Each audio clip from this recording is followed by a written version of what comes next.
Açın bir. Ben atıyorum hocam hemen.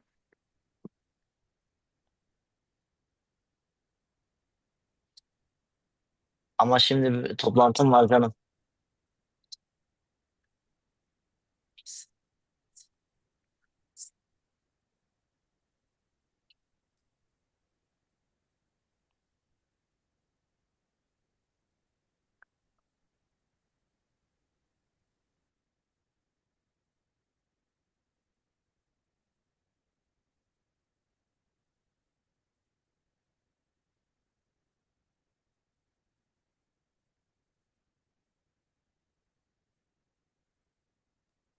Evet hocam şu an başlamışız.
Kabul edebiliriz aslında artık yavaş yavaş değil mi? Edelim hocam Erkan isterseniz. Hoca gelmedi ama. Mehmet hocam. Ben herkesi kabul edelim şimdi.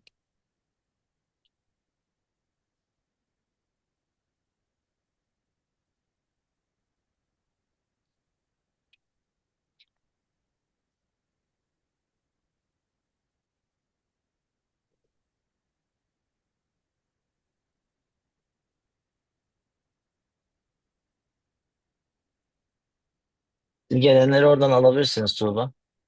Kabul Tamam hocam. edebilirsiniz.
Bence başlayabiliriz artık. Öncelikle herkes hoş geldi. Değerli hocalarım. Ee, Dışarıdan katılımlar var mı onu kontrol ediyorum. İngilizce devam etme konusunda. Birkaç isim görüyorum sanki. Halil. Evet. Okay, welcome everyone. Today we will meet ourselves as a team project team members.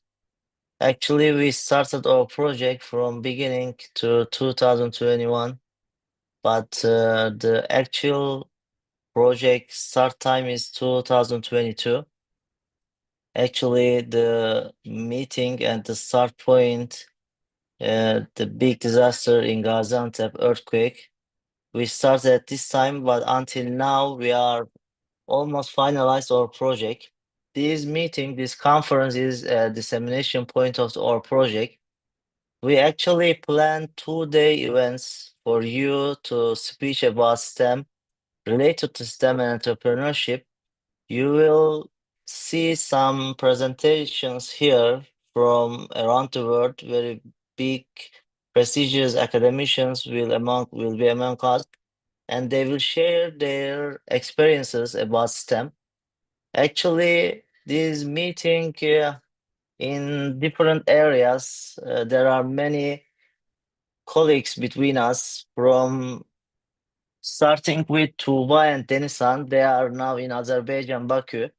They are my colleagues and they are working for STEAM project. Also today you will see some academicians from prestigious universities. One is between us right now, Associate Prof Serkan Özel from Boğaziçi University and Associate Doctor Ömer Faruk Burak from Sakarya University and Dr. Emre Uygur from Manisa Celal Bayar University. They will present their experiences about STEM, and you will see some topics and probably you can ask us questions. The presentations will be shorter. The main idea here is not just giving more explanation, more information about STEM.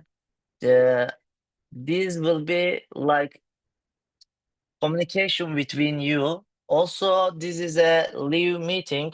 You can watch this meeting in YouTube. Maybe later, if you want to share, you can watch it later. There are many things about our project. Actually, 2-year event was very long for us. Almost 7 prestigious universities between us, 140 teachers trained between this period. Actually, these teachers comes us the very different ideas because when we start this project, we don't know any idea about what is STEM and entrepreneurship, but we know some idea about entrepreneurship, how we can integrate it into STEM education. But by the way, at the end of this project, we had some idea how we can integrate the big deal of entrepreneurship into STEM education. As far as I know, the people here related to STEM education, some parts may be different ideas, but some parts have many idea about entrepreneurship. Before starting this meeting, actually, I got many messages from the teachers how we can do this entrepreneurship and STEM education. But actually, we try to search about that, how we can do that.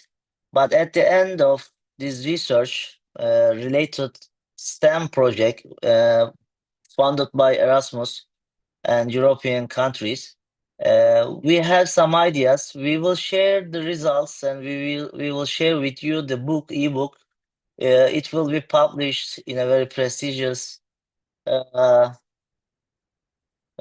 place and you will see that the results of this project. I don't want to take your long time and I want to give the speech to the Serkan Özel, Dr. Serkan Özel from Boğaziçi University. He will share us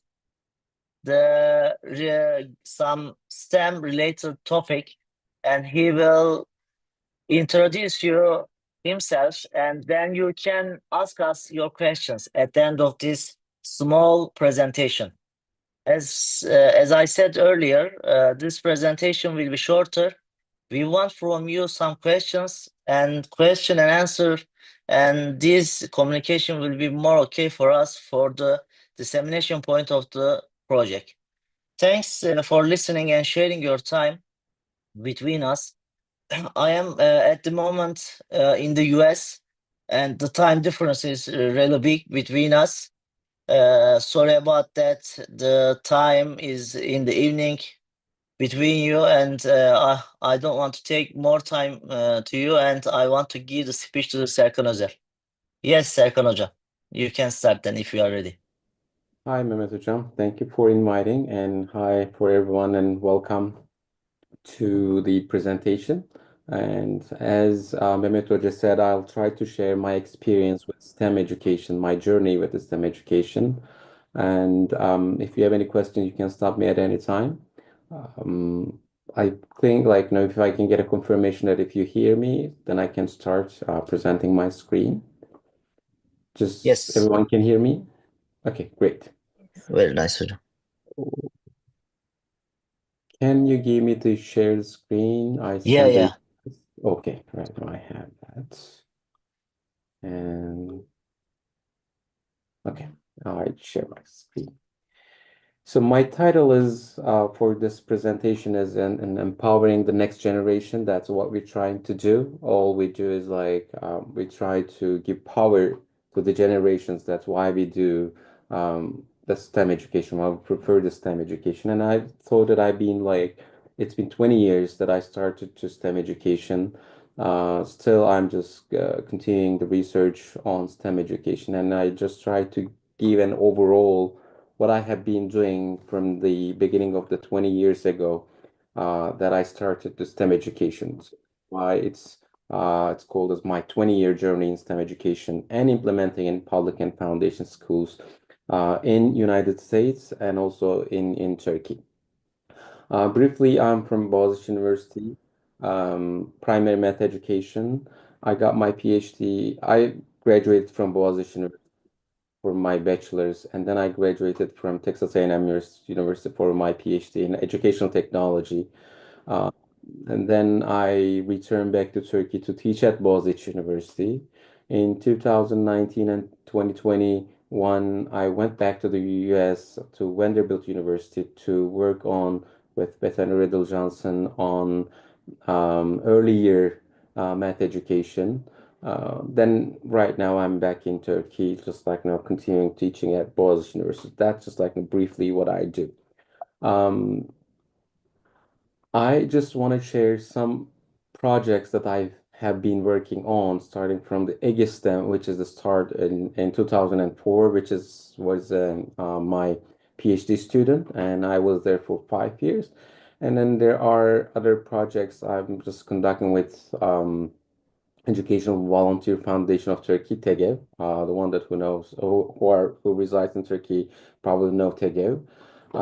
And we have a couple of projects with them, but mainly I'm just gonna focus on one of them. It's just like my collaboration with NGOs.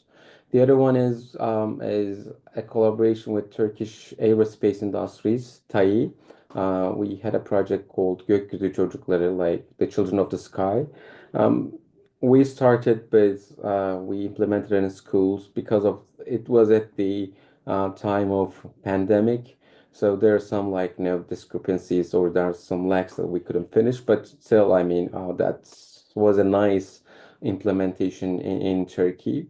I am consulting Arter Modern Art Museum in Turkey about their exhibits, their learning centers, and I'm trying to implement STEM or science thinking, math thinking into their exhibits right in an art museum.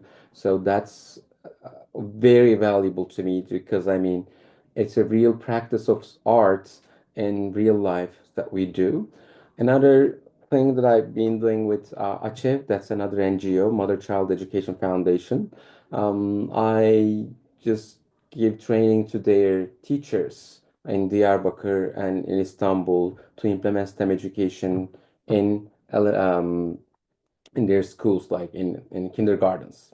The other one is foundation schools that I've been working with. It's sev okulları, sev schools, and I've been working with them for a couple of years with kindergarten teachers and elementary school teachers to implement STEM education in their schools. So I'm just gonna like try to briefly mention, but as you might expect that it's 20 years, so I'm not sure how brief it will be. So if I just take too much time, so you can stop anytime. And also, I asked Mehmet to just like stop me if I just like talk too much, and everyone can do this. Let's start with the Egistem, which is the really beginning of that. With Egistem, our purpose was to develop a high quality research-based professional development PBLs in urban school settings. It was a research-based thing. It was a big national project, and we were in the North Texas part, and we were trying to provide a high quality, but it's gonna be like a research-based PDs for teachers, and the teachers would just like implement those learnings to their schools, and then we were just gonna like evaluate their achievements. So that was like the main purpose of this project. And then in this one, we wanted to create a handbook for teachers, and we published it. I'm just gonna show like the books over there, and also multimedia videos that like teachers could use or teachers could learn. And also, we would like to support partners on integrating Inquiry and PBL into their PBLs offerings that they might have. So we know that eventually, we were working with schools getting some money from like TA, Texas Education Agency grants, or so we had STEM Star grants with the Somerville ISD, independent school districts. But we know that the monies that we get from the grants will end soon. And then we were planning that whenever we take out the money, the schools need to just develop their own professional developments. That was just our idea behind it. Gradually we were taking our inputs from the schools, and then we were observing teachers how they were doing in their schools with that. For this purpose, we with this project-based learning, we try to develop professional learning communities in schools. And there was a year-long courses for teachers and administrator teams to teach how to those PBLs, project-based PBLs in their schools, PBL STEMs, and also how they would create a professional learning communities. We had 8 project-based learning examples that we developed and we implemented with teachers as an example, as a sample that they could just apply their classrooms. And then the other thing is professional learning community courses that we were trying to develop is we were as an example of that, we had a learning walks in schools as the teachers were implementing them in their classrooms. We were visiting their classrooms like with other teachers and taking our notes. And then at the end of the day, we were getting together with the teachers all together, and we were discussing what was doing good, what was doing need to be improved. So that just a part of the process that we want them to be built. Also, we had protocols for development fidelity that whenever we go, wherever we go, we would use just the same things over and over again. We had, as just practical information, that we had Dallas ISDs, Waco ISDs, independent school districts partnerships with them, technology integration with Brazos Valley, but they're all in Texas areas. These are about approximate numbers about that day, how many students just we influenced, how many teachers that we reached in those schools. The North Texas Science, Technology, Engineering, and Math Center, now known as EGISTEM. The new name is EGISTEM. EGI is the graduates of Texas A&M University. That's why it's called EGISTEM. We define the project-based learning as having a well-defined problem. We know what the problem is, but it's ill-defined outcome. We don't know what's gonna come out. So we are approaching a problem. We were trying to teach that one. Um, the example, one of the example is we're trying to measure the height of a rocket without using a ruler, for example. We were really like launching a rocket, just like a model rocket, and the teachers were working on that, and they're trying to measure, come up with an idea how they could measure the real height of an a rocket that goes up. I'm gonna show a brief video about how they were doing with the teachers on that in a minute. PBL, project-based learning, is a way of students to learn using the hands-on solutions to solve real-world problems. As you would see with the teachers were implementing the rocket projects in the video, and their students were doing what the teachers were doing, like what you will see in the video. So this is just like an instructional strategy that we were using, the PPL. It's not an entire curriculum, so that's just like, we need to be very solid about that. So we are not offering a curriculum. We are just offering a strategy, a philosophy, how to approach a problem, how to solve a problem. So that's just like what we are trying to implement in that environment. The highly motivating learners, that's why we use just like this method. It facilitates student engagement.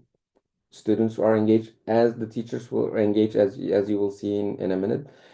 Takes the abstract and makes it concrete, that we do say that just like, no, we need to do those kind of things, but that's an implementation of this. In one of the schools that we were working, like for example, there was just like this um, luncheon that who students just like eat, or the teachers eat their lunches, cafeterias. The student was running that just like the cafeteria as just like what kind of things that they're gonna prepare for the foods and their financials. And there is a one responsible principal over there who was observing the students, but it was the students who were really applying their knowledge from schools, what they have learned into that cafeteria, for example. That was also like a part of this thing. And also one of the most successful strategy for improving student achievements based on the research, the PBL. So that's why we just follow on that one. In this mindset, it allows us for integration of different content areas, the math and science or social sciences, or even biology kind of thing. So that's just like a real connection that you could just like find out with the real project-based learning and STEM education. You could also teach multiple objectives, you can approach multiple student expectations simultaneously, because projects or in real life there is not such one objective most of the time that we just work. So that's why especially while we're developing our PBLs, we are not having an objective, we are trying to project for that.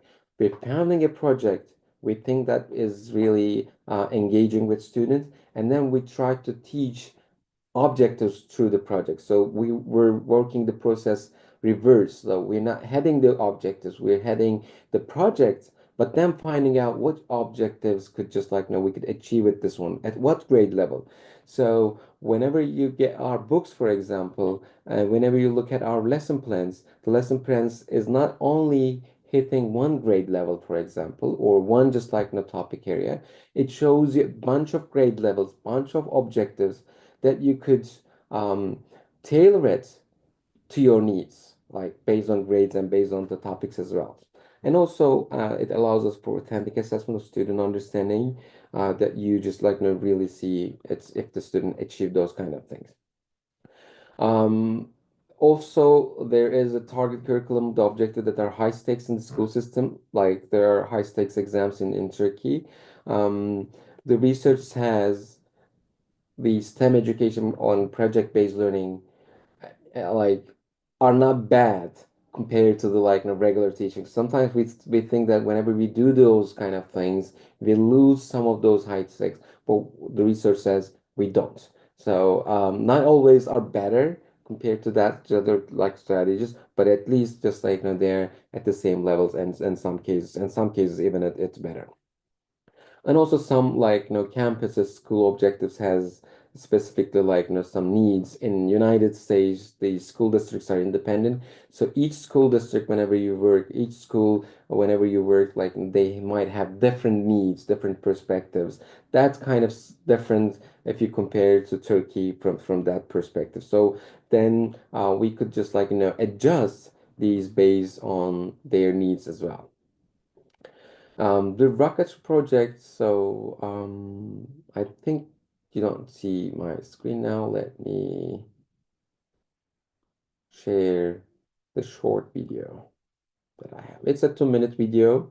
Um, This is from Dallas ISD that we were launching these rockets as you see on the screen, and the teachers first working in the classrooms, and then the teachers going out in the fields, and then they were trying to measure the height of a rocket that goes up. Let's watch, and then if you have any questions, so we can just discuss.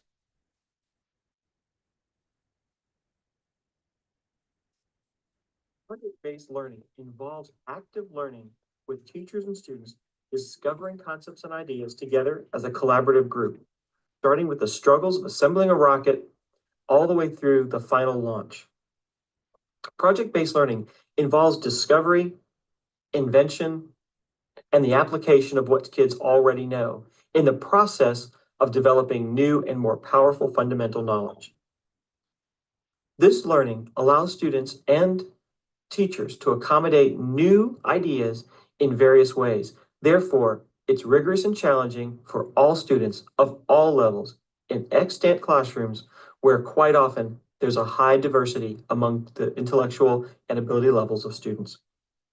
I was behind the camera, the one that who like shots the video, it was me. Um, in the class, what they have done is they assembled the rocketry, and then in the this model rockets, there are some fuels that like goes up, and they were measuring how much that the rocket goes based on the knowledge based on the model itself, and then they're gonna compare the real height. Right now, they're just like trying to measure in the fields in their school football yard, and then they're just gonna compare their measurements with the measurements that they have done in the models. This process allows for collaborative and shared learning among some of the top students in the class, as well as those who have ESOL and language issues. When students are involved in project-based learning, they have improved motivation and interest in learning. They're able to apply new ideas in ways they never thought possible and see outcomes of things they never dreamed they could do. In part, the successful launch and recovery of their rocket marks their success in this project-based learning activity. Teachers and students can engage in both the launch and the recovery as both a learning and safety experiments for science, as well as the mathematics involved in measuring the height the rocket travels. In fact, let's watch how the teachers collect data about the height of the rocket and its apex.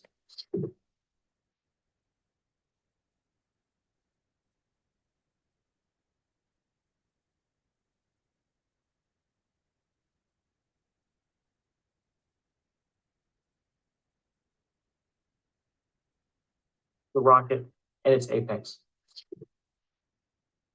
Okay, I just stop at this moment. How do you think that they're trying to measure what they're doing? Is there anyone that who could just like want to share or any guess how they're really measuring the height? With the tool handing their hands, right? Yes, what is that tool? Like, it's like a gun, but it's not a gun. Not gun, but it's a meter. It's a Meter, right? it's not a meter. They're just like pointing towards the like rocket there, like they're raising their hands. It's Or called inclinometer. It's a hmm. like a gun, and there is. Do you see my video? Yeah. Okay, so and just like there is a rope underneath it, and there is a comp angle rulers just like over here that they measure like how much the angle is between the grounds and the apex of the rocket. And then there is a triangle that they measure. So at the back, right here, Mm-hmm. the the members of their teams are waiting for them, and they're just trying to set under the rocket. So they're measuring the distance from here with a ruler, and then they are trying to find this height, Mm-hmm. and they know the angle right here. So this one, I'm drawing very bad, I know. So they measure the angle Uh-huh. and they know this length. The only thing that they're gonna find out the height with the tangents.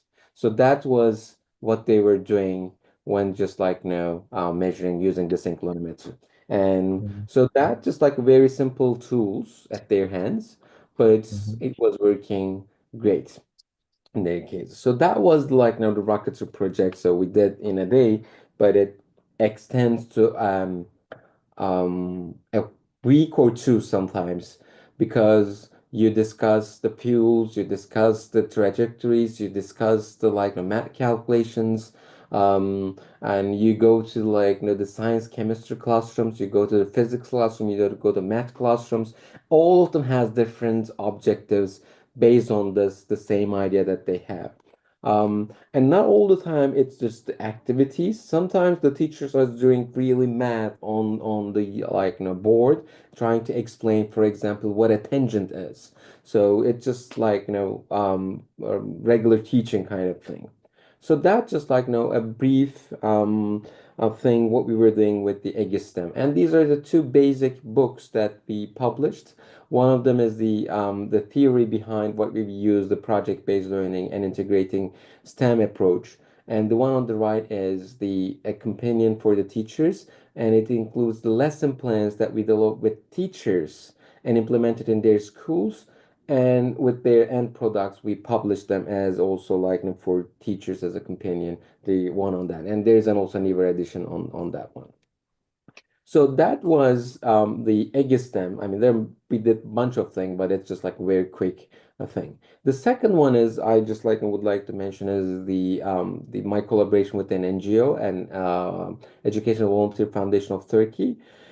And in this one, again, we were trying to empower the STEM education, and we had the design factory initiatives in Tegev. So we were trying to this is Tegev's general mission and the objective. They're trying to improve the educational objectives and focused on holistic citizen development in Turkey.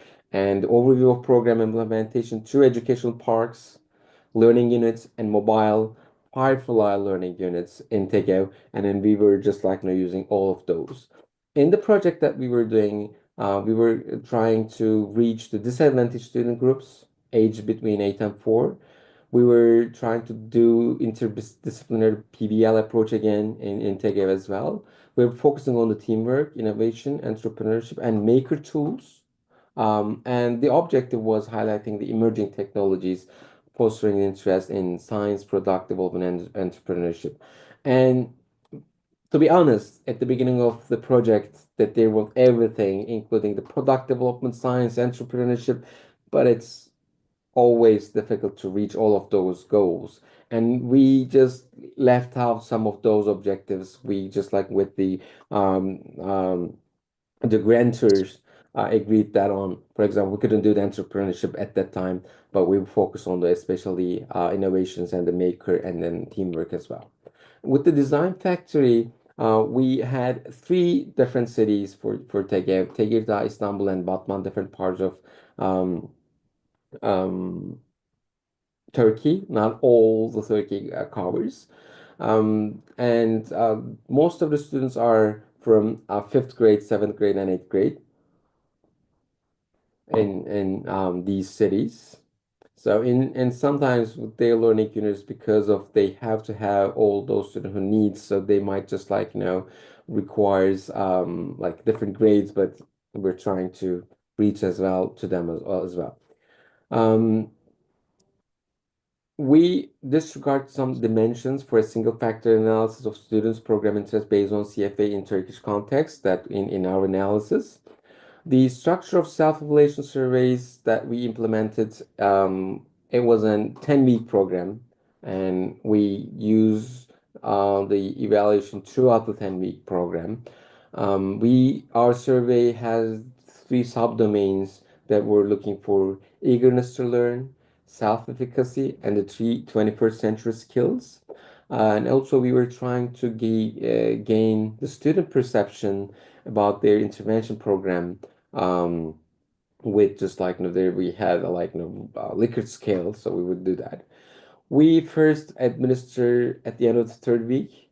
Second was at the end of the 6th week. Third one is at the end of the 10th week. So we are trying to kind of measure the beginnings, the middle, and at the end. And the students' interest, the program was started very high.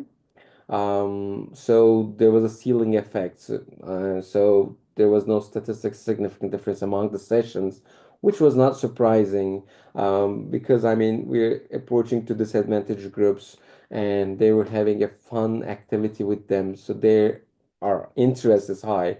So I mean we couldn't just find any improvements because they were already high on them. So we had comparative analysis based on the attendance type, and also findings showcasing higher interest among students attending more sessions. So there are dropouts, or they're students missing the classrooms because these are all voluntary activities.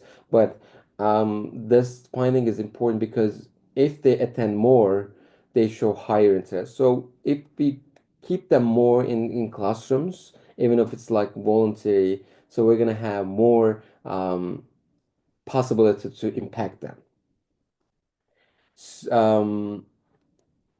Good thing is we also look for the gender discrepancy between boys and girls. The good thing is we couldn't find any differences, significant differences based on the gender. So that's just one good thing, not finding any difference between girls and boys, especially in PBLs and STEM education thing. And also we were asked the students' sense of belonging to the design factory and their schools. And these are their reports. So about a third of students have high sense of belonging to the groups, and the other a third of the group has the moderate to high sense of belonging to their schools. A design factor, I'm sorry. And there's less percent of number of students who has a little of sense of belonging. So they feel belong to the design factory compared to the more than their schools. So that also attaches what we're doing is make them to feel belonging. Also, that just helps their learning. We also look for, again, from their perspective, problem-solving skills by sense of belonging to schools. If they feel more sense of belonging, their problem-solving skills is higher, both in schools and in design factory. Again, that also tells us we need to make students to have the sense of belonging, whatever they are attached to schools or the programs that we are doing in that one. When we ask about their future career preferences, the students, they're you see that with the word cloud, the science, doctor, technology, engineering, arts pops up more than the other ones. Math is even over there. Like so that's a good thing. We are having also the student just focusing on these 10 areas. And also, we asked them what they have learned about this, different groups. Robotics, pen, session 2, session 3, kind of no clouds in here. Printing, that they were doing the 3D printing, designs, technology. These are the things that we were focusing. And they were just telling us that those are the things that they also learn about that. And this one, we just our measurement tools need to be better. So we're just gonna have a measurement tool to improve the measurement tools. It's difficult especially for the volunteer-based assessment. The assessment will be used in learning units will be formative, student-centered, and shaped by a learning process. And also we use the agency by design framework, which is a framework for maker-centered learning, developed by the Harvard's agency by design team. This is the framework, the making the maker empowerment. Um, there are three things. I'm not gonna go in deep in this one because, like, I don't want to spend too much time on this. If anyone interested in, I can share the links or just like share the slide that you can look more.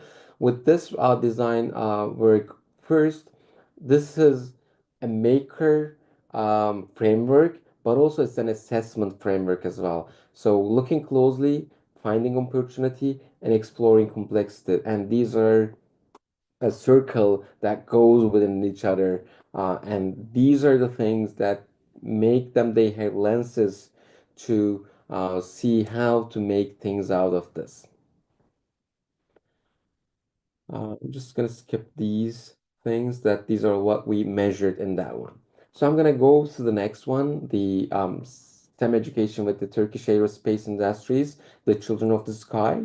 This is Oz, Minister of Boğaziçi University, Minister of National Education and Turkish aerospace industries works in together igniting the early STEM education in primary schools. And we were developing with this one, trying to improve this K-12 STEM education, focusing on the elementary schools in Turkey and also in the US. The need for quality integrated STEM programs, that what we were heading for this one. And we had challenges in finding the curriculum materials for STEM education. That's why we were designing also like curriculum materials and also using this integrated approach, starting with elementary schools. Integrated STEM education framework we use for this one, engineering design and thinking framework that we use, deep learning in math and science, and then we were considering the diverse discipline like social studies and language arts as well in and schools as well. There were 6 elements incorporated in this integrated STEM education: engaging context, engineering challenges, learning from failure, standard-based objectives, student-centered learning, and teamwork and communication. Serkan hocam, Yes.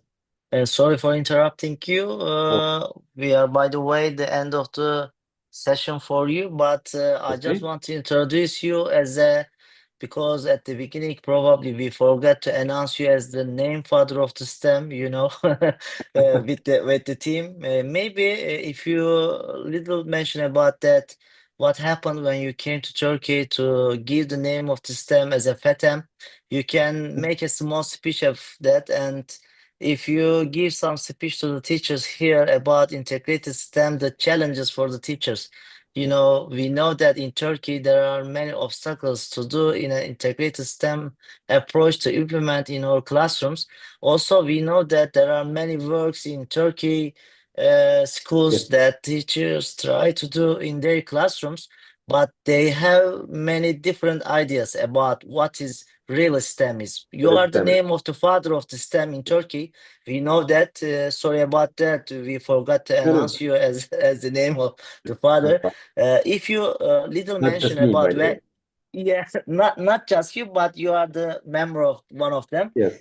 You can mention a little bit about when you came from US and try to give the name of the STEM in Turkey.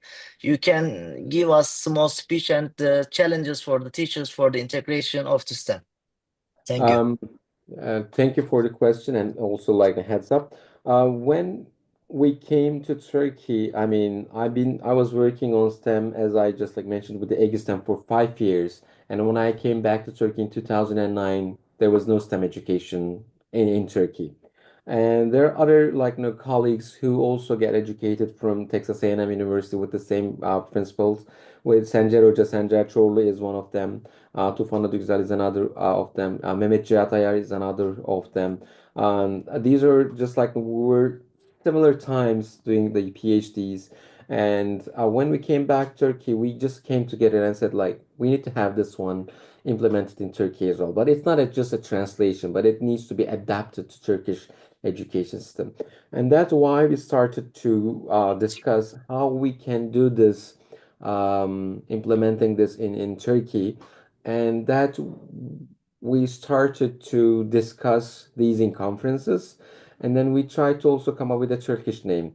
Fen, Teknoloji, Matematik, Mühendislik, FETEM comes from that one. The first name was TBMM, like Mhm. TBMM, Teknoloji, Bilim, Matematik, Mühendislik, BTMM.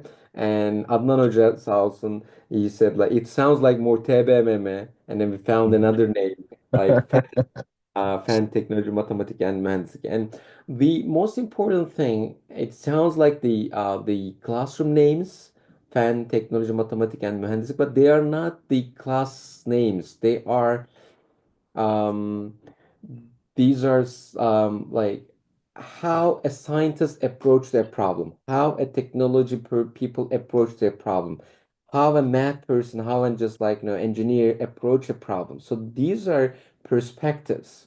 And years later, I added a STEAM into this one because art is also another perspective when you approach a problem. And all of those disciplines has a different perspective than each other, which supports each other. So that's why we're trying to like implement STEM education, not just like as a courses like combination of courses, but as a different lenses that we could just like build with students. We're not gonna grow, for example, engineers. We're not gonna just like produce mathematicians or scientists, but we want to have a citizen with different lenses when they look any kind of problem. So that's just like one of the aims of this one. That's what we are trying to approach. And to do that, the mindset needs to be changed. Both students and also the teacher's mindset needs to be changed because the students are looking how their teachers are approaching a problem, how they're teaching, how they're learning, and most of them they are imitating their teachers' behaviors into their own learning. So that's why changing the teachers has a great impact on students. That's why we worked on most of the time with teachers to reach to students. And there are a lot of challenges implementing this perspective to classrooms. There are several reasons. The one reason could come up with just like not in necessary equipments are ready, but not all the time we need fancy, expensive equipments to apply STEM education because these are just like um, just perspectives. The other challenge is as teacher, I'm not just like putting my aside when I say teachers, including myself as well. We have a teaching philosophy. We have a teaching strategy that we learn to teach for several years. And someone comes and say, let's change this one. It's not an easy thing to change. I mean, I believe in what I do, but I also believe that changing the beliefs is one of the most difficult thing in human life. So that's another challenge. So this needs to work. The other challenge, which is a difficult challenge, is changing the student mindsets because they want to have like quick solutions. They want to have algorithms. They want to have like go to the directed solutions. As a teacher, even if you believe and if you want to just like present this PBLs project base, beyond it's being fun, when they struggle things, they just say, "What is a quick solution for this one? What is a quick way to solve this problem, for example?" But there is no quick way of solving problems in real life. So that need to adjust the student's perspective on that one as well. So these are main challenges in schools. And also the other challenges is just classroom structures. That's I'm just gonna like show a couple of things. I'm not gonna turn back to presentation, but there are a couple of things that I would just like to show when I just like talking here with this project, for example. What we did is one thing is the team was important. So to have this mindset, we need engineers, we need teachers, we need academics, like different kinds of people comes together to build this. So that's a really big challenge. But as a teacher, if you have 25 students, you have 25, 50 parents in your classroom. And with the 50 parents, you might have these resources at your hand. You could just like enable them. You don't need to find always outside, but within your classroom. But the team is important to reach those kind of things. The other thing is, um, for example, we changed the classrooms, and these are public schools in 7 different cities in Turkey. I designed like how this classroom needs to be done as much as we could do, because this classroom, I want the student, whenever they get into this classroom, their classroom, I want them, their mindset should be changed from the regular desk-based classrooms, because they have a reading area, they have books, they have like they have chairs like this and tables like this, which they could do individual work, they could do group work, they could do just like 2 by 2 works, they could like study with their teachers at the back, they could read over here. So the classroom mindset is also important. One of the things is a challenge, and that's what we're trying to like fix and solve the problem from that perspective too. And these are students from public schools that they're working with their like equipments over there, which is not again like expensive things. Of course, building this classroom was not easy, but what we try to do is we build a classroom, and then maybe the municipalities can support the other classroom to have classroom similar to our classroom thing. So that was another challenge too. Let me stop in here, and if you have Mhm. questions, like you can ask, and then I could like go further. And Thank you very much, Serkan Hocam, the father of the name of the STEM for Turkey. Actually, it was really pleasure and honestly for us to host you as the name of the father of the STEM. Thank you very much for sharing your valuable time. I hope there will be more questions, maybe later, and if they want to ask us questions, they can have an option for that, and we can send it to you, the questions, and I hope you will answer us for us, right? sure. And here is to summarize your speech, as far as I understood from you, the changing not for STEM, integrated STEM education, not changing the minds, changing the education system, changing the settling places, changing the classrooms, changing the teachings, right? Changing the maybe the evaluation part, changing many things, right? You are mentioning about that. This Yes, is a the lot of things need to change. change of the education system. So that is not the easy way for Turkey, not just for Turkey, for the world actually. This is a really good opportunity for the teachers. One thing that I could add, Mehmet Hocam, is, I mean, the system, we can't change the system, but we can Mhm, change our classroom. That's what I believe. mhm, Like, I can change my classroom. Maybe I can change my school. So that's a mhm, good start. I mean, so let's, the blaming the system gives us less power. The system mhm, will be the system, but I can change my classroom. So that's what I believe. Um, so that's what we can do. So there's a question: what are the new trends in STEM or STEAM actually? The mhm, new, I mean, it's the same thing. We've been doing 20 years. I've been doing the same thing. I mean, it's nothing new, I could say. The problems change, but the mhm, mindsets are the same. How to approach the problem is the same. The current problem is changing. For example, right now AI technologies is changing the way that we teach, with the way that we learn. It needs to be integrated in STEM thinking as well, because the way that we use our learning is changing. So the current changes will change the STEM education, but the STEM education is the same for, I mean, decades, even centuries, because it's the mindset of a scientist, mindset of a technology person, mindset of an engineering and man and artist as well. So that's, it should be the same, I believe. okay. Is there any question from you, from your side, we can take? Because we are at the end of this session, and we will continue with Emre Hoca. If you have question right now, if you want to ask later, you can send us your questions and we can take from the partners.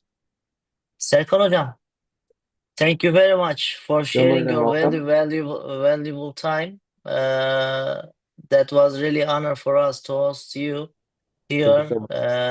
with the great project, and dissemination point will be greater than the project, I hope, because your valuable contribution to the project and your valuable ideas about integration of STEM really important for us, because as far as I remember, when I started STEM research, when I was in Bilkent with Sencer Hoca, he mentioned about STEM a little bit, what can we do, how integration was, and actually there was a confusion in my mind.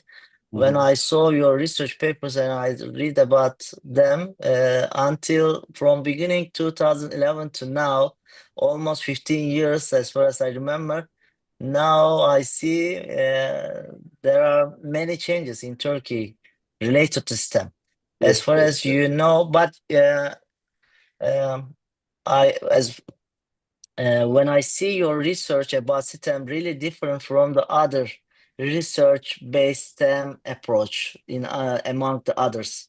This is really important for us actually, because in Turkey there is a confusion between the researchers about STEM. There are many things, but we should 100% sure what really STEM is. Maybe at the end of we will come up with a solution for that. Thank you, Serkan Hocam. Thank If you you for have time, inviting. you can stay here. If you want, you Sure. can leave. Thank you very much. We will continue with Emre Hocam right now, the next session. Have a great evening to everyone. Thank you. Have a great evening. Bye bye.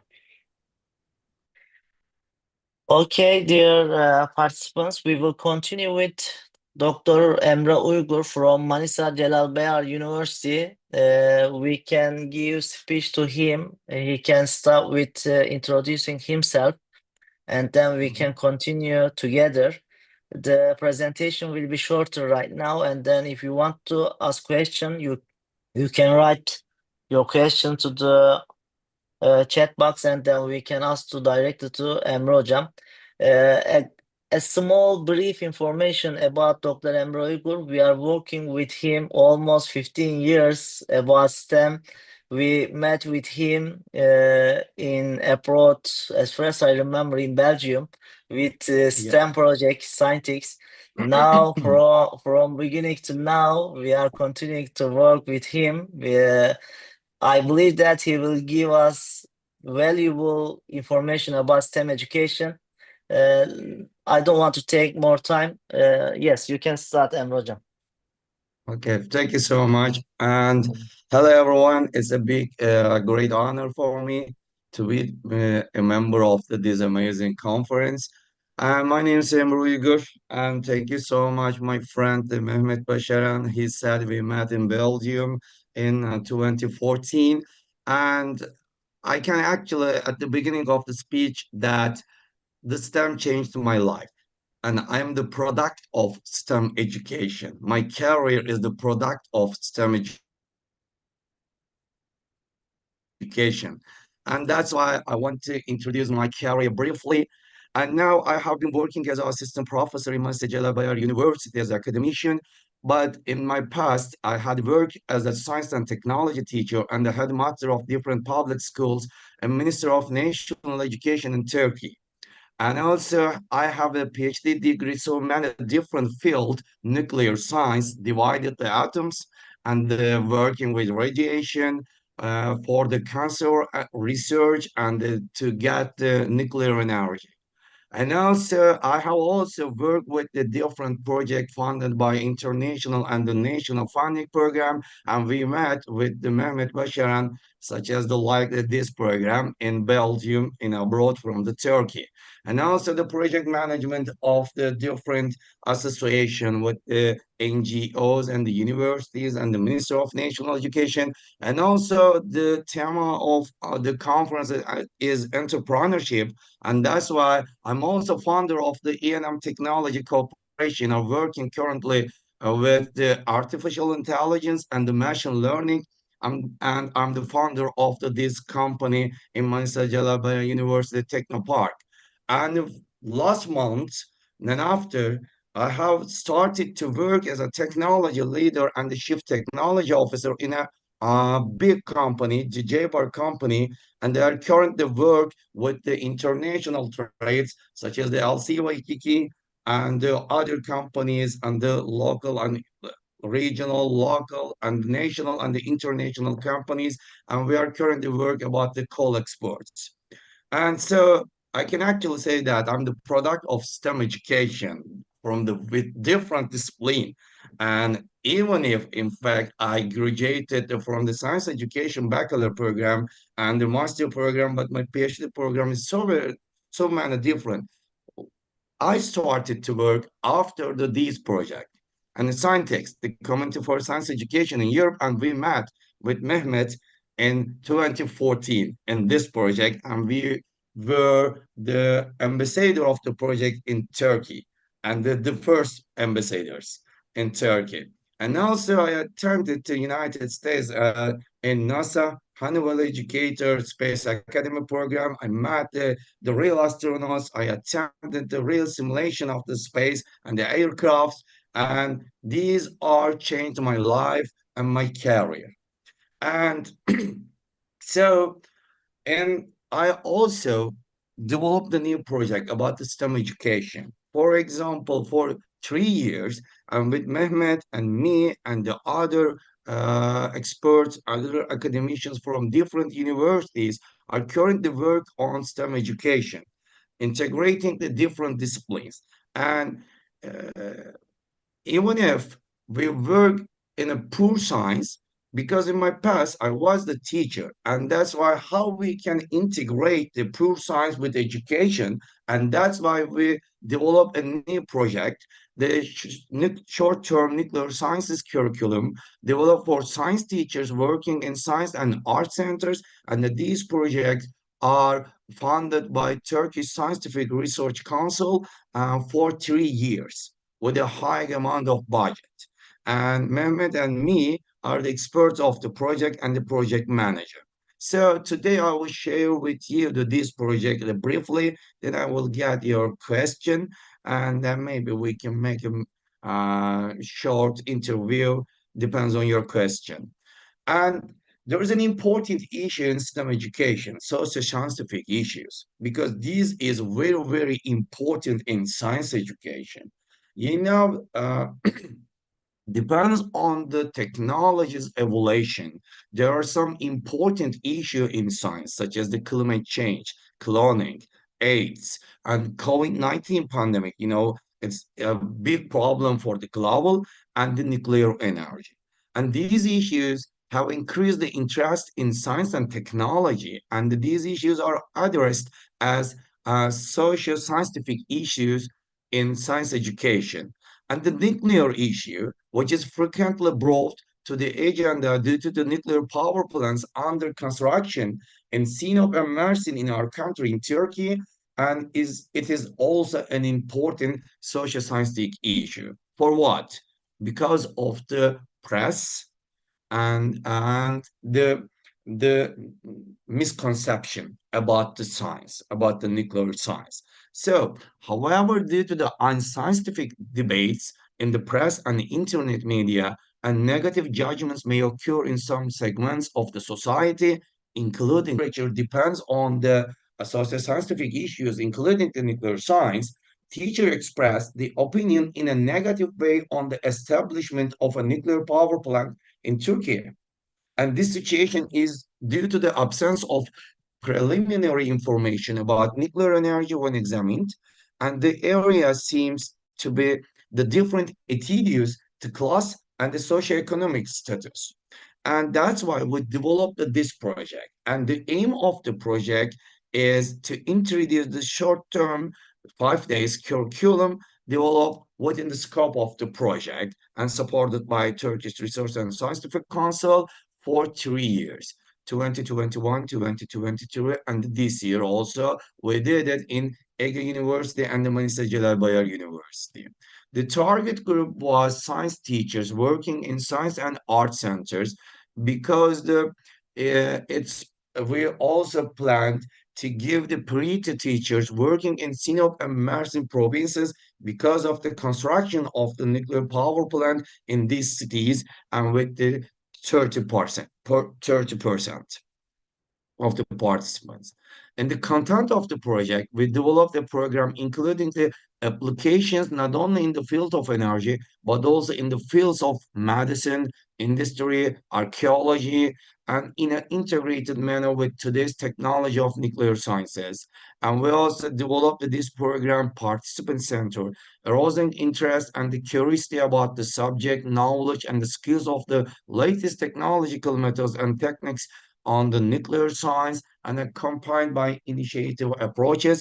And it was also created in an integrated manner with digital learning tools and such as the STEM project.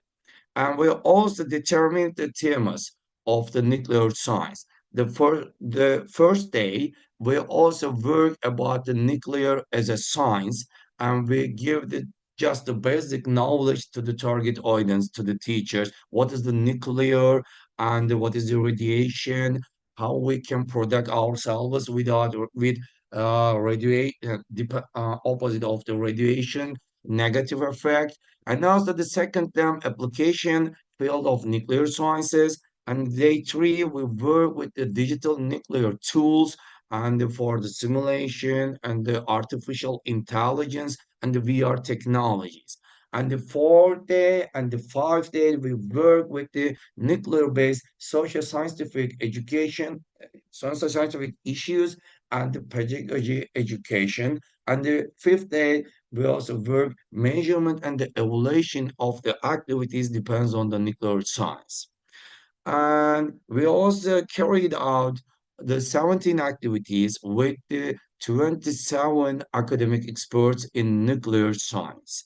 And what is the radiation industry and the nuclear science relationship, and the nuclear science relationship with archaeology and the detectors and the nuclear medicine department, nuclear simulations, how we can make a detector using it with Arduino because it's the basic instrument of the STEM education. And also we work with the VR and the AR technology, the virtual tour of the nuclear power plant. And then our educational part, the academicians are working about the nature of technology and the nuclear power plants in the context of technology, society, and environment, and utilizing the different teaching methods in classroom teaching of nuclear energy and preparing a lesson plan to be used in teaching nuclear subject, and also presentation of lesson plans by the target audience, by our participants, teachers, and how they can use in their own activities in their classroom. And after we closed our project, end of the project, and it was targeted that those science teachers will understand the scientific facts, not misconception, about the nuclear sciences with the education they had received, develop and use their decision-making skills by considering the multidimensional nature of subject. And after the evaluation system, we applied the mixed evaluation system in which qualitative and the quantitative measurement paradigm and the Mehmet analyzed them. And we published an article in Turkey, depends on our results. And also we disseminated this project around the Turkey. And after, and we established a new lab, are working the high school and the elementary school students are currently work on nuclear science in Ahmet Yüksel Emre and Science and the Art Center in Istanbul. And we also continue to disseminate this project via the Zoom meeting in Turkey for the whole piece of Turkey, and we attended to the school and we tried to explain what is the radiation in a scientific based approach. And we also talked about the misconception because this is a social scientific issue and there are so many argues about them. There are many arguments about them, and some of people are opposite to the nuclear science because of the nuclear war, treat and the Chernobyl and the other nuclear accident, but the other part we use the radiation and nuclear technology in whole of life. Because when you go to the hospital, you go to the nuclear medicine department and to detect your disease. And why I choose to be a nuclear scientist? Because um there is a very, very important paradigm for me because the radiation can be hazardous for you, can be harmful for you. You can be a cancer patient because of the radiation. That's true. But after, if you want to diagnose you are cancer or not, we use radiation in nuclear medicine department and the radiology. And I hope no, but if you are the cancer patient, we can treat you with using the radiation. And this is very, very interesting part of the nuclear science. And that's why I decided to be nuclear scientist after the more than 13 years science education career. Yeah, thank you for your attention. And today I want to share with you just my career briefly and the latest project, including the in STEM education. Thank you so much.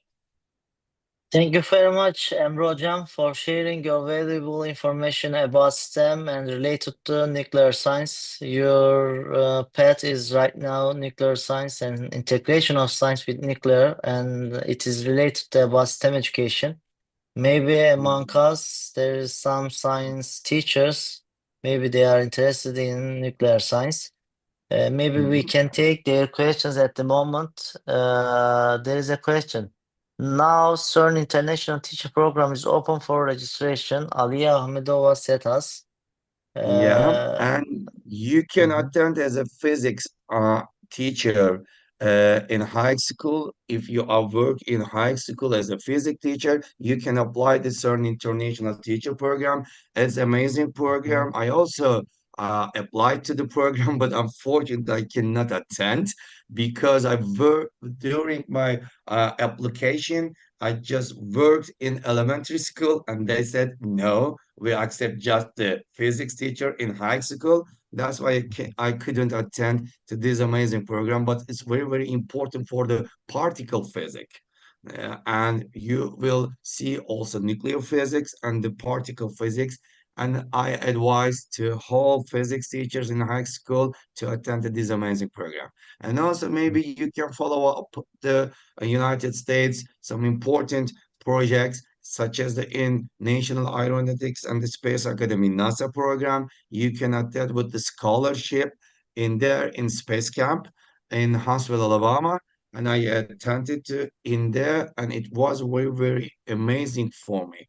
And because I attended the simulation and met the real astronauts, I increased my network around the world, and it was amazing. And also scientific project, and because I met with Mehmet Başaran in there. Mhm.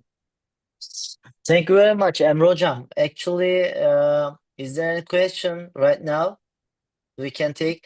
At this meeting, as far as I say, from Azerbaijan, Turkey, US, Greece, any other people, Sylvia, maybe from Spain. There are many people here. Also, we are live on YouTube right now. Maybe later there will be more people watching this conference, and they will come up with a question. Then we will try to answer all of them. Thank you very much, Emre Hocam, for Thank you sharing so your much. valuable time with us. Thank you. Contribution to the STEAM project. Thanks again. Thank There you. is an announcement right now. We have one more session. It will be start 50 minutes later, almost 1 hour later. You know the conference schedule.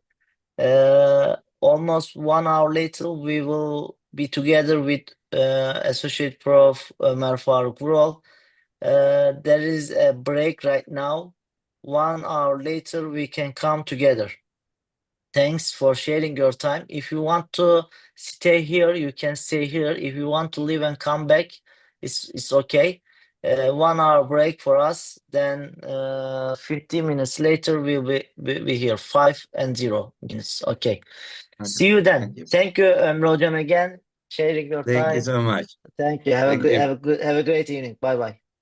Okay, bye-bye. Bye bye. Now 15 minutes break for us. We will be together. Okay, see you soon. We are waiting here.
Ömer hocam, Sayın Mehmet Hocam, nasılsınız? teşekkürler. Sen nasılsın? Teşekkürler hocam. Herhalde Hazırsanız başlayalım mı hocam? beklemeye gerek yok mu onu? Saat 10 dedik. Bir 5 dakikamız varmış. Evet, ben süreyi tam Bence bir bekleyelim ayarlamamışım. 5 dakika Bir 5 daha. dakika bekleyelim hocam. Hı hı. Nasıl gidiyor hocam? İyi hocam, çok şükür. Serkan Hoca ve Emre Hoca ile yaptık. Şimdi sizde. Tamam. Benim de dersim yeni bitti. Anladım hocam. Hı hı. Allah kolaylık versin. Teşekkür ediyoruz hocam. İngilizce sunu yapacağım. Direkt Evet. YouTube'dan paylaşılacak. Öğrencilerime paylaşmadım. Keşke paylaşsaydım. Neyse. YouTube'u paylaşırız. Şimdi YouTube'a yükleniyor. Oradan izlerler hocam. Hadi daha sonra izlerler. Tamam. Üç kişi mi sundu hocam bugün? Sizle beraber üçüncü kişi hocam. Benden sonra var mı kimse? Yok, şu anda katılımcı 20 kişi var aramızda. Yarın, devamı yarın mı olacak? Evet, ikinci Avrupalılar yarın sunacaklar. Tamam.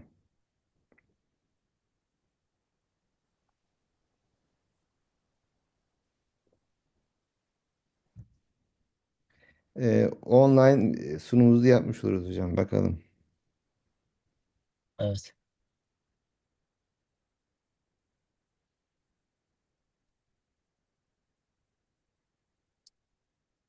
Ekran paylaşımımız bizde görünüyor hocam. Şey gibi değil. Sunu gibi değil. Neyse direkt ekran paylaşımı.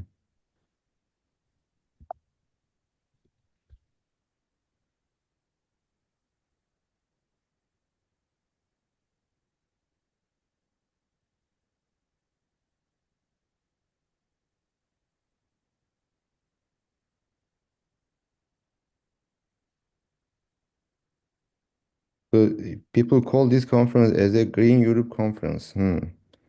So your project name is Green Europe also as well, or No, Steam project. Steam? But why did you choose the Green Europe, the name of the To conference? to emphasize the environment pollution. Okay. This is just for the dissemination of the project. Mm-hmm. We are sharing STEM and related to STEM plus entrepreneurship and some topics related to project. We are trying to just share the ideas about STEM, what's going on. So the other member of the project will share the topic about your project. Am I right? Or Some they choose any parts, topic? some they choose their own topics, and some parts will be related to project.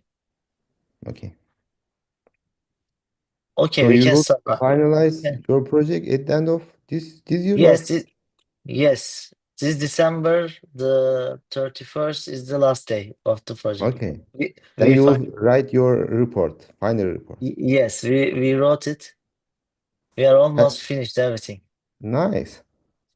Okay. I think everyone is ready, or just wait a little. I think everyone is ready. We can start briefly. Let's small speech.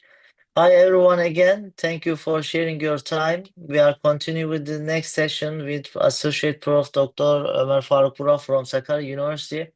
He was also my PhD teacher instructor from Gaziantep University.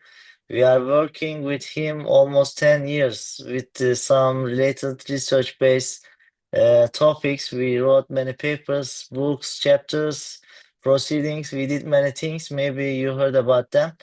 We are continue working with him. Actually, before coming to US, he was here as the postdoctoral researcher here. By now, we changed the position.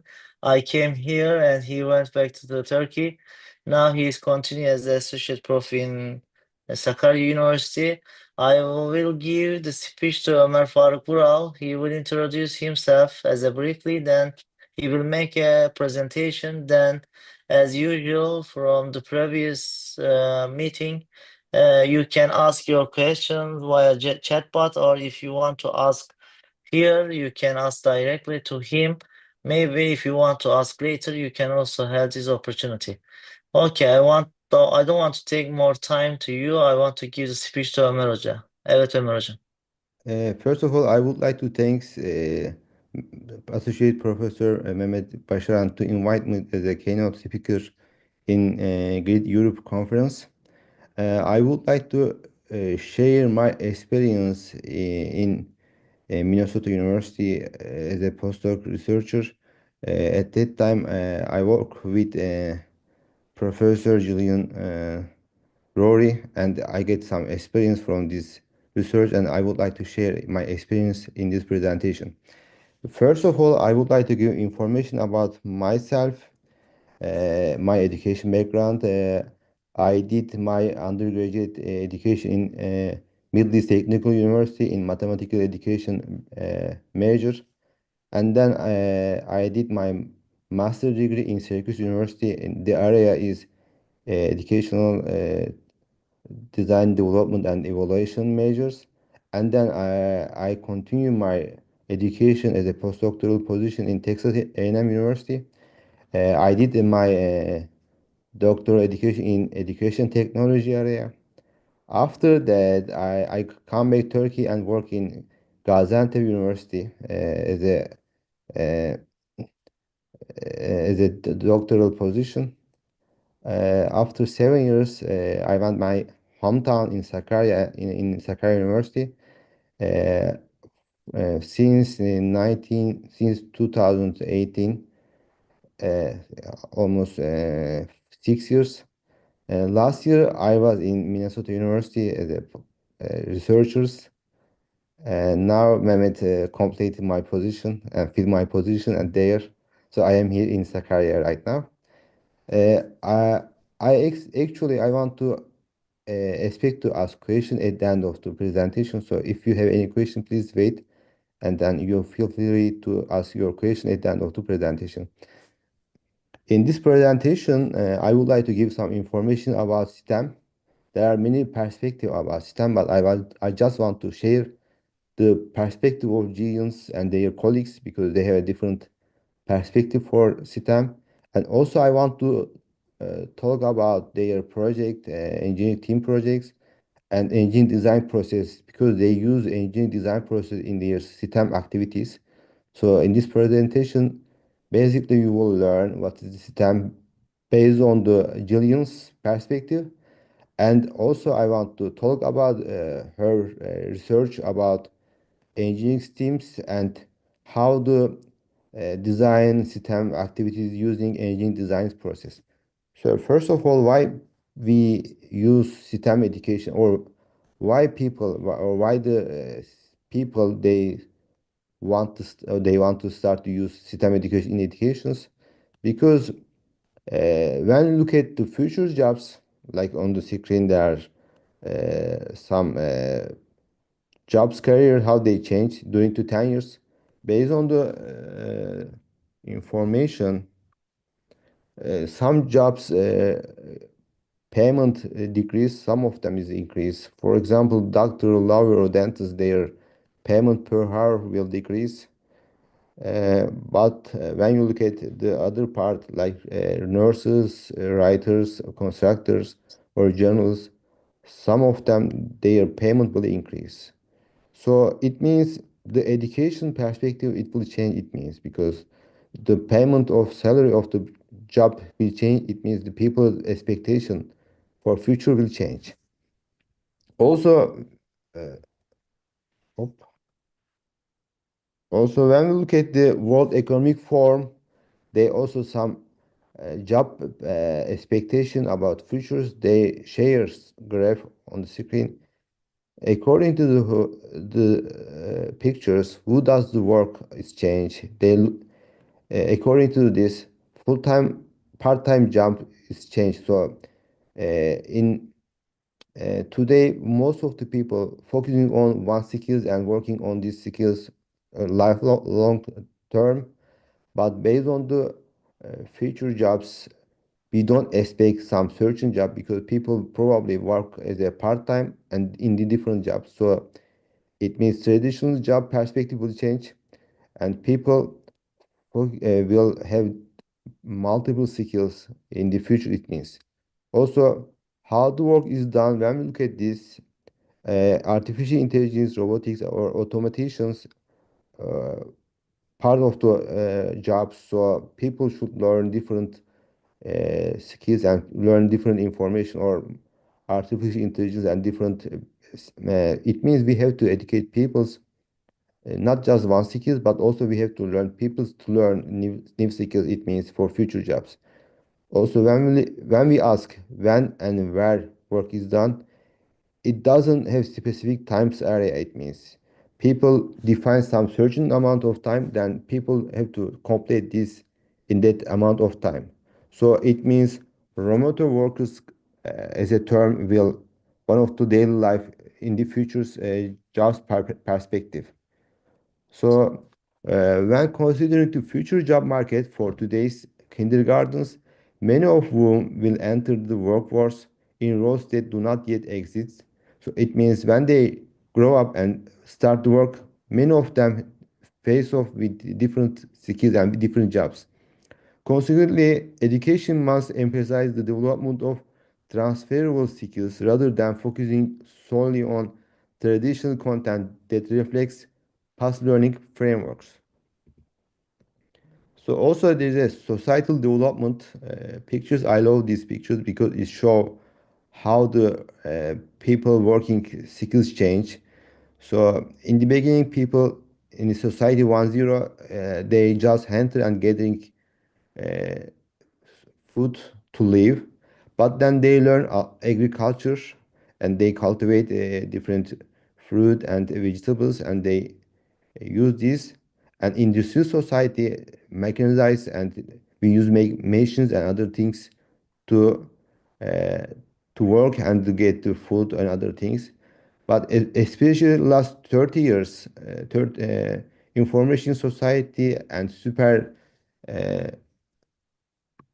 super smart society. Now everything is changed. Now mostly information is one of the best things people try to produce, and using these skills we get the new jobs. So then the question is coming up: how do we people educate to get these skills?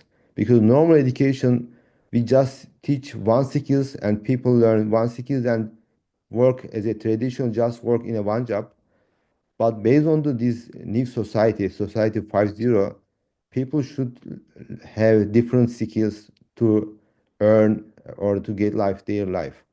So STEM idea, I think, after coming up from this perspective, because in the society 5.0, characterized by the integration of technologies such as the Internet of Things, artificial intelligence, and blockchains and standard components of society, these kind of skills require lifelong learning.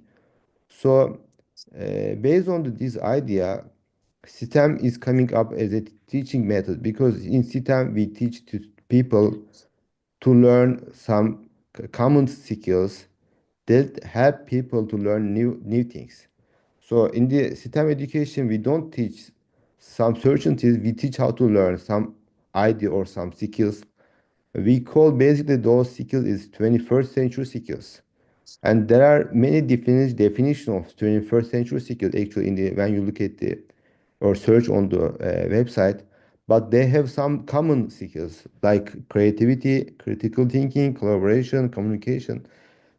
These four skills is mostly common on the others century 21st century skills definition. So mostly STEM is one of the basic teaching tools we use to get those or to teach those skills to the students or the people to get these skills. So it means this STEM education coming up from this perspective, this requirement.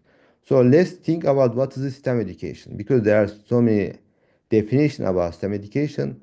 It is not wrong because every perspective has their own criteria. So STEM education coming up basically STEM, science, technology, engineering, and math. But when we define it, what is STEM education? Some of people say just science and technology when we use together, or science and engineering or math when we use them together is STEM education. But some academician or the people work on the STEM education, they define specific definition. And they mostly focusing on 21st century skills, also future jobs related about STEM, they mostly focusing on. And when they say why STEM education, they say increase the number of diversity of students persistent in STEM education, so we require more STEM education. Also, to prepare students for the future jobs, so it's the reason why focusing on STEM education. Others said prepare students to address the grand challenge of 21st century or increase STEM literacy, so focusing on research on STEM education to create or increase STEM literacies. Uh, I would like to focusing on Rory and her colleagues' perspective about STEM education because they have a different perspective than others. They have defined some certain steps for the STEM. According to them, STEM education definition integrated STEM includes 7 core characteristics. So based on Rory and her colleagues, if you talk about STEM education, you have to have these 7 cores. So what is that? What are they? For example, they said STEM education should include real life world problems. So according to Rory, if you have a STEM activities, it should include real world problems, and it should include engine design models, content integration, system application, 21st century skills, and providing students with information about STEM careers. So based on the Rory and her colleagues, they focusing on this 7 core idea.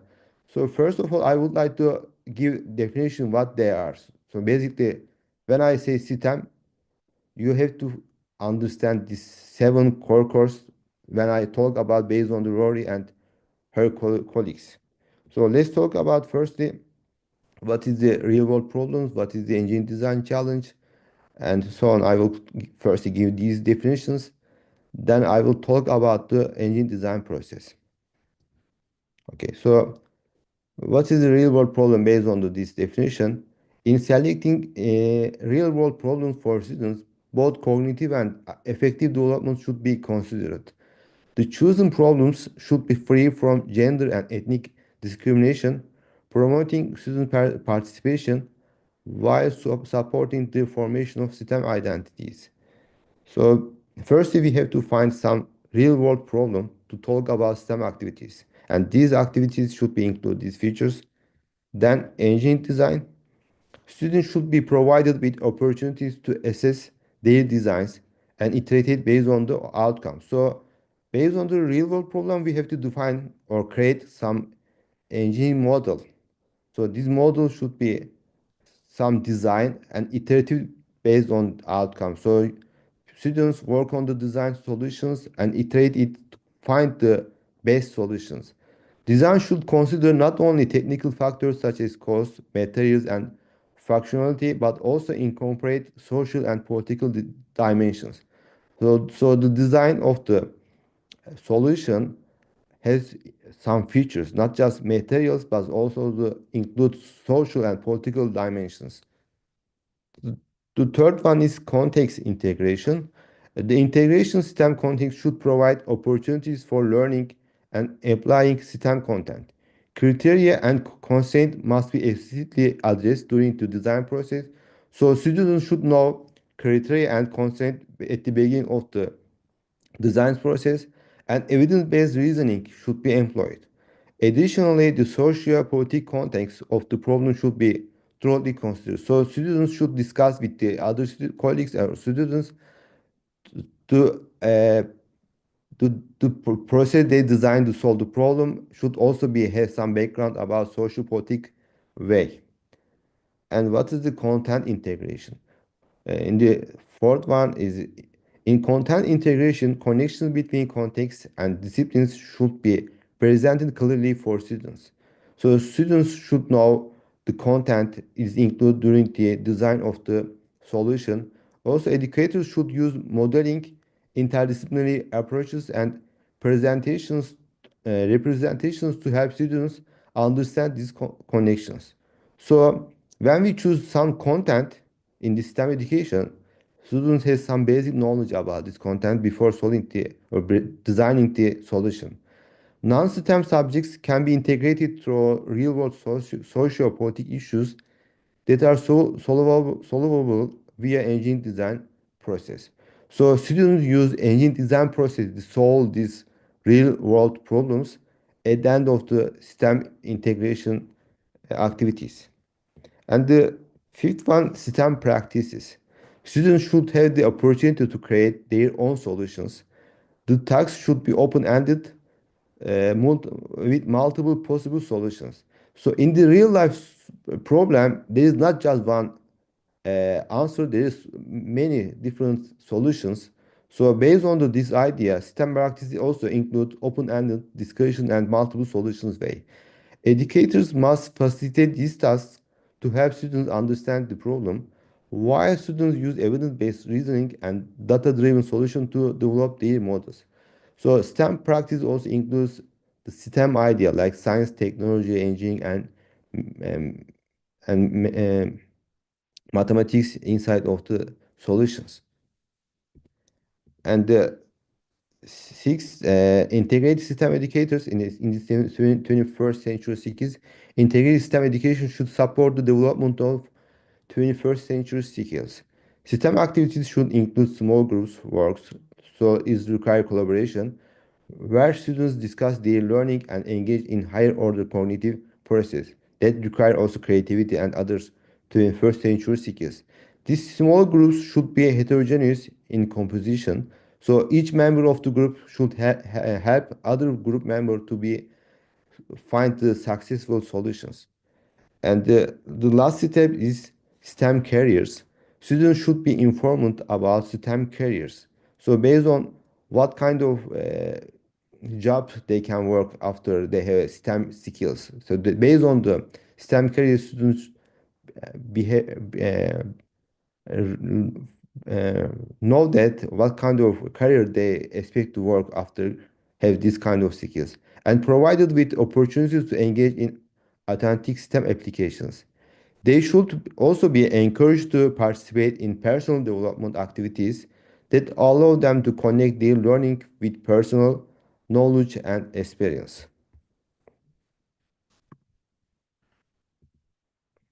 Okay, now we'll understand what is this STEM based on the Rory and her colleagues, but how can we encourage engine design process in STEM activities? So they basically get the project, the name of the project engineering teams, and they create a STEM curriculum using the engine design process that showed us how can we design a STEM curriculum using engine design process, and to that we should know what is the engine design process. Engine design process has 6 steps: problem, learning, plan, try, test, and decide. And based on this, students has some real world problems, and using these 6 steps they find out or coming up some engineering model that solved this problem. So I will give you some short or some give idea what is the engine design process to understand this project main idea.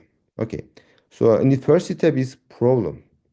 So in the beginning of the engine design process, students should know what is the problem. So in the real life problem, students should know client perspective. So who is the client? So if we have some real life problem, there should be some client who want to solve this problem to you from you. So who is the client who asks you to solve this problem? And what does the client needs?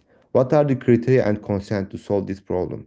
So based on in the problem part, students realize what is the problem, who ask you to solve this problem, what you need to solve this problem, what is the criteria and constraint when you solve this problem they expect from you. So in the first step, students basically research and ask, work as a group and try to figure out what is the problem. So in the problem part, what is the client problem that needs to solution? And why is the problem important to solve? Who are the end users? So if you solve this problem, we will use this solution. What will make the solution effective? It means criteria. So you have to define criteria of this problem and what will limit how you can solve the problem. So it kind of constraint you have to figure out to solve these constraints. And the second step is learn. Learn about the problem. So in this part, we basically teach the students some background information. So what kind of information students need to learn to solve this problem? Has already been done to solve the problem? How should we measure success and improvements? So based on this question, we decide what kind of information students need to know, and then we as a teachers teach this information in the learning process. So students after learn this information, they can basically understand what kind of solution they can produce to solve this problem. So consider the challenge of preserving a critical resource under conditions characterized by limited or inconsistent inputs. What knowledge and expertise are necessary to inform the development of a robust and effective solution? So learning process is kind of the teaching part of the engineering design process. In the in the next part is plan part. In the plan solution part, students kind of make a plan to solve the problem, solve the real life problem. So they have generate ideas for possible solutions. So as a group, they come together and focusing on solutions. They probably suggest more than one solution. So and then they choose and develop multiple solution paths, consider constraint, criteria, and trade-offs, choose a solution to try, and develop plans. So basically, students develop many plans, but at the end they choose one of the best one to create and construct the tools or anything to solve the problem. So the next step is in the plan part, each of you will independently develop a set of plans. So each some idea they produce. This approach is designed to allow everyone to generate original concepts before collaborating as a team to select a single proposal. To promote creativity and prevent becoming fixed on one idea, you are encouraged to produce a minimum of 3 distinct designs. So we give the students this kind of sheets on the screen. So each students they design at least 3 ideas to solve the problem. Then they come as a small group and discuss this solution, come up with the best one. First ask what are the pros and cons of each of the individual solution. Then decide, choose one or design one team design. And based on the one team design, they start to create their solution. And then the next part is testing, trying and testing part. This is the kind of circulation because you created you did create one solution or multiple solution, then test it. Then if it is work or not, and try to figure out which way is better, then redesign it, then reconstruct it. This is kind of circulation steps. So try a solution, put the plan into action, consider risks and optimize work. Use consent criteria and trade-off from the plan to build a prototype, model, or product. So in the trial solution, students come up with the prototype and they use this prototype. It works perfect or not. The test part is the kind of testing this model. Consider testable question or hypothesis, develop experiments to determine if the solution meets criteria and constraint. Collect and analyze the data, then decide it works or not. If it doesn't work perfectly, then you try reconstruct the model to get the perfect one. In try and test, students build and test their prototype. As shown by the arrows in the diagram, this is an iterative process. Students collect data in the test space, to evaluate the success or fail of their design and to use that data to develop iterative improvements to their prototype. One of the things it's important here is the rule of learning from failure. Engineers fail more times than they succeed, but learning how and why a design failed is critical to improving the design. We need to help our students to understand that failure is not a problem, it is simply an opportunity for learning. This is important as a teachers because we should allow the students to realize that failure is not a problem. You have to learn from your failure because sometimes students afraid to fail the process. So we have to encourage them to continue the process. Once a group has purchased materials, they will not be allowed to go to the store again, except to purchase more tape and rubber bands. So based on this, students decide what kind of tool they will produce. So they choose their tools and they uh, build their design. This is kind of the engineering design process. Teams should be creating what they have decided upon in their plans. So you should have all of the materials you might need. And the last part is decide on a solution. Are users able to use the design to help with the problem? So students at the beginning they plan one design and at the end that works or not. They have to decide it works or not. Does the design meet with the criteria and constraint? How could the design be improved? So in the decide part, students decide it works or not.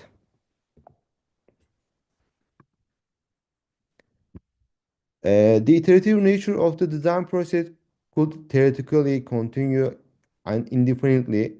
However, engineers ultimately present a product that satisfies the client's requirements to ensure the viability of their business. In an education context, time often serves as the primary constraint. It is essential for students to engage in at least one cycle of testing and refinement. So in the engine design process, we allow students at least one time to redesign and rebuild their engine design tools that show them iterative process help them to build better products. With multiple iteration being preferable before presenting their final design, this presentation might take various forms, such as writing reports, letter to client, or a video detailing their design solution. So at the end of the teaching process, each group of students create their their engine tools, and they have to present their tools to their classmates. Also, they report this to their clients. So based on their tools, they let the client we produce these tools and this works to solve this problem. Kind of this presentation they present all the students. Redesigns process. They have what have you learned about the performance of your prototype design from your test results? So we based ask these questions to students from previous design what they learned. So in the future design, they use this knowledge to create better one. And what improvements will you make to your design based on the test results? So next one, how do you improve your next design using to your previous one? So they use this kind of paper sheet to improve their design to produce better uh, instruction or tools. Okay, this is the website. I can suggest you to get more information about STEM activities used. It was created using the engine design process. If you are some interest and want to learn more, I suggest you to go this website. I also put the link here, and also I can share this one in the chat section of the Zoom, so you can check the uh, lesson designed or created for these STEM educations activities. So you have a chance to check their curriculum if you have any interest. Thank you so much to listen to me. If you have any questions, please let me know so I can try to give some answer about your questions. Thank you very much, Ömer Hocam, for your valuable sharing about integrated STEM engineering design. Actually, this is the implementation of engineering design. As far as I understood from your speech, there is 7 important points for engineering design to implement in any STEM lesson plan, right? Yes. And this is really different from that we understood from previous speech of Serkan Hoca and the other research based on STEM related topics. We know many different ideas about it, but the Gillian Rohri's idea and the integration of There engineering are design to STEM different. there are some different STEM definitions in the area, and each Mhm, colleagues or researchers they do their research based on their definitions. So mhm, Rory and her colleagues they get $6 million projects, engineering teams project, and they mhm, use their own STEM criteria to create these mhm, STEM activities. So this is just different perspective. So if you find interesting this perspective, so just follow this perspective. But I like mhm, this idea because based on this idea, you have to include lifelong 21st century skills because you want to improve the skills of the students. And also real life problem is one of the importance in this definition because they want to find a solution for real life problem. And if you check the curriculum they create, they also get some real life uh, problems to solve this kind of solution, find some solution of these problems. mhm, So I cannot say this is wrong or this is right. I just can say what they have idea and what they did based on this system definition. mhm. So Yeah. in the area, some of said like science, technology, math, if we compare and create some activities using these or mathematics using this 4 branch and they call this STEM. But based on the Jillian, they said it's not enough. It should be include real life problems. It should be include engine design process and also students know information about what is STEM and also students realize STEM based jobs because in this process in their activities students get all those information during these activities. Yes, really different from the main idea about STEM or STEAM. Nowadays, we know many researchers use STEAM, not just STEM, because Mhm. they integrated the A, art, architecture, aesthetic, the other all stuff. They said A stands for everything, so they use it STEAM. But here is the engineering process of how we implement this engineering stuff into the STEM curricula, but it is really different because integrating of real life problem come up with a solution for that and integrating of 21st century skills today in any class is really difficult for a teacher to implement or to get an idea to make a solution. These are the kind of complex things that for a teacher for their classrooms. So this is another perspective, I think, for a STEM teacher, how they can implement such an engineering design process. But as far as I know from the recent research, many researchers working on engineering design process, starting from the early childhood, and how they can implement such a big idea to their classrooms. Maybe uh, for the future, maybe 5 years, many researchers now try to work on engineering design process because when the first announcement about STEM, many people started to search about the STEM and written many research papers about STEM and STEM process. But now, as far as I know from the research papers, many teachers, many researchers started engineering design. So thank you very much for sharing your valuable idea and experience from the US, Ömer Hocam. If any questions here wants to ask us, then we can I directly to also ask to share the Ömer Hocam. links. I also share the links in meeting chat part of the Zoom. So Okay. if you are interested in the what they develop as a system activities using the engine design process, please Mm-hmm. feel free to check theirs.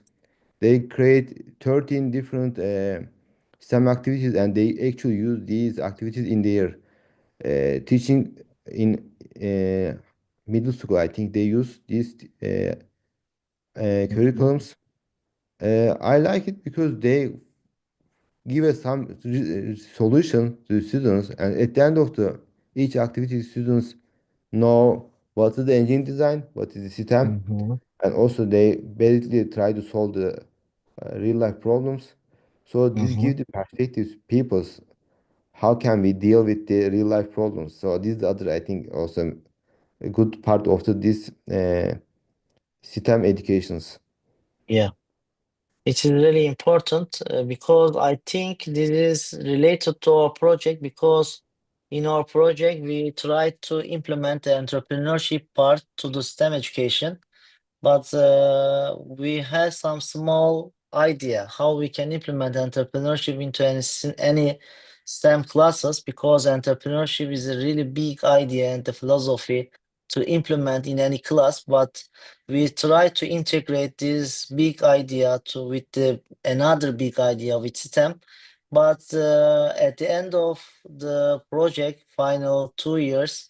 I can say that we can implement the entrepreneurship to STEM process. Also, the entrepreneurship is really related to engineering and also design, but we are calling here is engineering design is really different from that we know from the acronyms. Maybe Gillian Rohrig research team put together everything and try to make the best solution coming from the real life problem, integrating 21st century skills and integrating the big idea of STEM and implementation of context and the content implementation. This is really, really difficult for a teacher into a classroom, but try to understand what's going on in the world and what they are trying to do in their STEM classes. That's really important for us sharing these I can ideas. say why they come up with this solution because what I realize Mm-hmm. or why is the difference the different definition in the area I can define it because what I see with on the Gillian teaching method Mm-hmm. they come up with the STEM idea to teach how can we teach better engineer because what I understand from the Gillian they come up with Mm-hmm. the STEM idea with this philosophy. I mean they focusing on how can we educate better engineers. So Mm-hmm. they use STEM education to teach best engineer. Maybe the other people come up with STEM education not without or they don't have this perspective. But the Gillian has this perspective, so they want to design some curriculum, STEM curriculum, to Mm-hmm. help or educate better engineer or well-educated engineer knowing the area. Mm-hmm.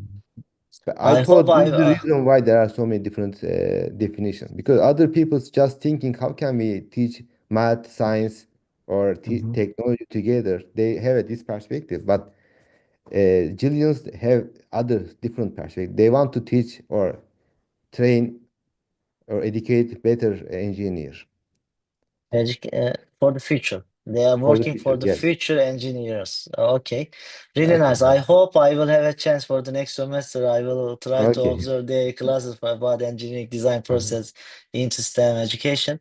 Thank you, Ömer Hocam, sharing your ideas, valuable ideas.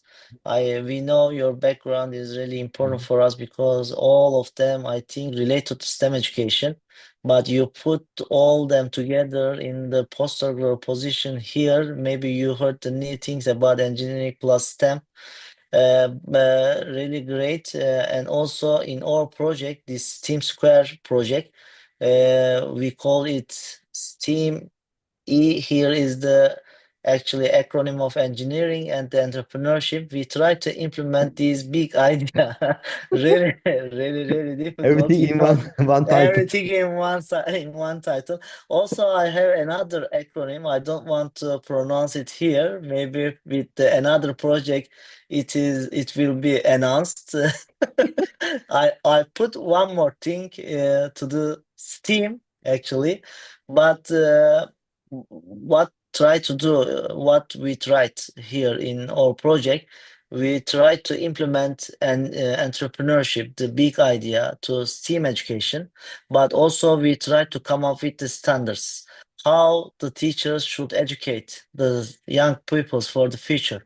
Also, how we train the teachers for the future. We try to come up with the standards with the help of 7 different members across the Europe. They are not among us right now, but they have their representatives here. As far as I know, the names here, Diana, Athena, from the Greece and across the Europe, there are members here. They are the representative of the project. Actually, with the 7 different members across the Europe, they are all related to STEM education, and they try to do 140 teachers. They trained them with the help of STEM related activities. They come up with new activities, actually, not basically we know that the STEAM activities, they were all related to STEM plus E entrepreneurship related activities. And they tried to implement with the teachers. We know some ideas about and we have some standards, but this is the starting point for entrepreneurship and STEM education. We will try to go further with the help of new project, maybe with the help of you, Ömer Hocam, and we will add one more thing, because as far as we understood at the end of this project, we should add one more thing, entrepreneurship. If we try to implement this into our classrooms, we need one more thing. I don't want to announce here. Maybe next future we will announce it. Also, I want to thank for everyone here because they shared their valuable time. We have many big time differences. Here is almost 2 o'clock afternoon, but for you maybe the midnight. Thank you for sharing your time for us. I hope to see all the members here tomorrow, because the European partners will share their ideas and experiences about project, and you can have an access them directly to ask them the questions directly. You will see them tomorrow. You have the option for that. Also, you have the schedule for this conference. Thank you for everything, and it is really honor for us to host a valuable instructor, Professor Ömer Hocam. Thanks for everyone. If you have question right now, I can take it. We have a little time. If you don't want to ask right now, you can ask later.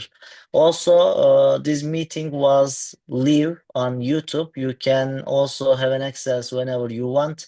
You can directly access the link from my YouTube channel. You can see that live meeting. Thank you very much. Okay, I hope we can finalize the meeting now. See you tomorrow then. Thanks again for sharing your time. Bye-bye. Bye bye.